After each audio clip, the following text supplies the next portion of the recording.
You ever watch a grown woman in pearls call the cops over a grilled ribeye? That's exactly what happened the day Nadine Ellsworth, president of the Sycamore Hills HOA and self-declared queen of lawns, decided that me flipping a steak by my pond was a threat to suburban order. I wish I was joking. See, I'd just lit the grill.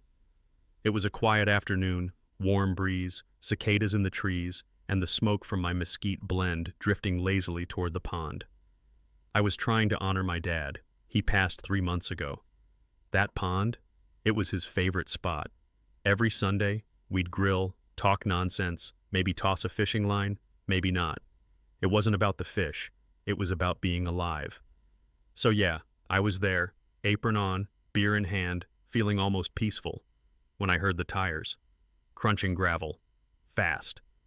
And then she came stomping in like a white-gloved general invading Normandy, hair perfectly pinned, clipboard in one hand, and the fury of 1,000 HOA bylaws in the other. "You can't do that here, this is community land," she shrieked, pointing at the grill like it was a nuclear device. I wiped my hands on an old rag and said, "Ma'am, this is my land. Private property. Been in my family since 1937. But Nadine didn't care. She whipped out her phone and called the cops. And I mean fast, like she had them on speed dial. 2 squad cars rolled up in under 10 minutes. Officer Hall and Officer Reyes stepped out, clearly annoyed. You could see it in their eyes. This wasn't their first Nadine rodeo. "Sir, can we see your ID and property documents?" Hall asked, already bracing for whatever chaos Nadine had spun. I handed them the deed before they even finished the sentence. It wasn't a copy, it was the original, yellowed, signed, notarized, the whole deal. Reyes walked the line, pulled up a satellite map, paced around with a tape measure, and then turned to Nadine. "Ma'am," he said with all the patience of a tired dad, "you're standing about 20 feet inside Mr. Hartley's private property. The HOA has no jurisdiction here."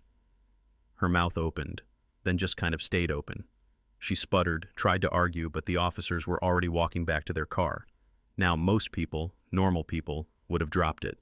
Maybe grumbled, maybe sent a nasty email. Not Nadine.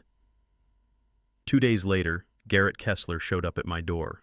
Tall, slick, with a suit that probably cost more than my truck. "I'm legal counsel for Sycamore Hills HOA, he said, offering a handshake I didn't take.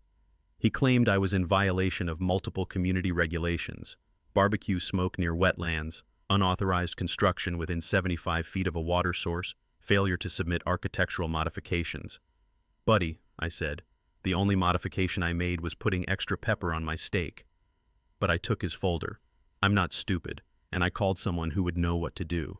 That someone was Elise Wong, attorney, old college friend of my dad, and a woman who once got a county to apologize publicly for mislabeling her compost bin. She showed up the next morning with caffeine in her veins and fire in her eyes, took one look at Garrett's paperwork and said, "They're trying to take your land." Apparently, Nadine and her board had been slowly redrawing boundary maps through obscure rezoning requests and backdoor deals. Their end goal? Flip the whole area to a development company called Ardent Crest Properties. Multi-million-dollar resort plans. 17 neighborhoods. One shiny, overpriced fantasy. And my land, my dad's land, was the missing piece. That's when Duke walked in. 78, Vietnam vet, retired postal worker, and local gossip sponge. He carried a manila envelope stuffed with photos, maps, and handwritten notes from my dad. Turns out, Dad had already noticed strange survey crews and unmarked trucks months before he died.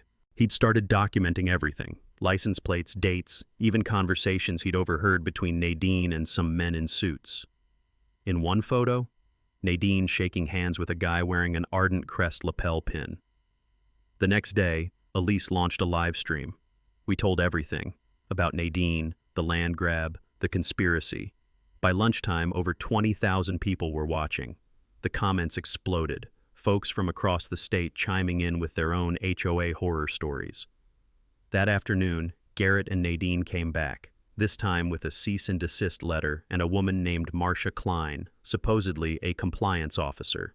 She looked like she'd never smiled once in her life. They claimed I was violating court orders, defaming a registered association, and endangering future infrastructure. Elise didn't blink.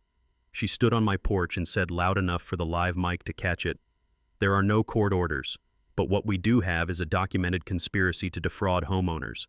Garrett flinched. Nadine's eyes darted everywhere, like she was searching for the exit. Marcia? She just walked back to the car. 2 days later, we dropped the bombshell. Elise presented a ledger from Ardent Crest's accounting department, leaked by a former employee. In it, monthly payments to civic agents. Guess who civic agent number 4 was? Nadine Ellsworth. $9,500 a month, labeled as Community Outreach Coordination. Right, that's when it all cracked open. County investigators stepped in, news vans showed up, the Sycamore Hills board dissolved under pressure. Nadine was charged with fraud and conspiracy. Garrett? His firm dropped him. Marcia vanished. And Ardent Crest? Pulled out of the state entirely within 6 weeks. Nadine got 3 years probation, fined $80,000, and ordered to perform community service, mostly picking up trash in the same park she once tried to fence off for executive members only. And me? I kept the grill. Bought a new smoker, too. There's a small wooden bench by the pond now. Just me, a breeze, and that plaque Dad carved years ago. It reads, "Land is love. Protect it like blood." But let me ask you this. What happens when the next HOA president or councilman or development advisor decides your land is more valuable in someone else's hands? What do you do when the rules weren't made to protect you, but to wear you down? You stay quiet? Or do you fight back with fire, facts, and maybe a ribeye? Tell me what you'd do. Drop it in the comments, because someone out there might be facing their own Nadine right now, and your story just might give them the courage to stand up. And if nothing else, come by sometime. There's always a seat by the pond.